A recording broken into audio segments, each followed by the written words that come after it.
Guys, നമ്മൾ ഇന്ന് നോക്കാൻ പോകുന്നത് MDF ഉപയോഗിച്ച് 3D ഇന്റീരിയർ ആർട്ട് ആണ്. നമുക്ക് 3D ലൈറ്റ് ഹൗസ് ചെയ്ത് നോക്കാം. ഇത് നമ്മൾ പ്ലോട്ട് ബോർഡ് പ്രോ മെഷീനിലാണ് ചെയ്യുന്നത്. നമ്മുടെ തന്നെ സോഫ്റ്റ്വെയർ ആയ പ്ലോട്ട് ബോർഡ് സോഫ്റ്റ്വെയർ ആണ് യൂസ് ചെയ്യുന്നത്.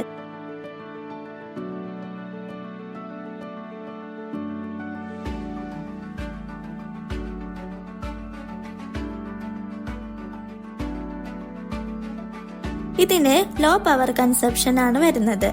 നമുക്ക് ഇതിന്റെ മെറ്റീരിയൽ കോസ്റ്റ് വരുന്നത് വളരെ കുറവാണ്. പക്ഷെ നമുക്കിത് ഇഷ്ടമുള്ള പ്രൈസിൽ വിൽക്കാൻ സാധിക്കും. നമുക്ക് ഈ മെഷീൻ ഉപയോഗിച്ച് interior work, granite engraving, sign board making എന്നിവ ചെയ്യാൻ സാധിക്കുന്നതാണ്. നമ്മുടെ ഓഫീസ് ആലുവയിൽ വരുന്നുണ്ട്. കൂടുതൽ വിവരങ്ങൾക്ക് താഴെ കാണുന്ന നമ്പറിൽ കോൺടാക്ട് ചെയ്യുക.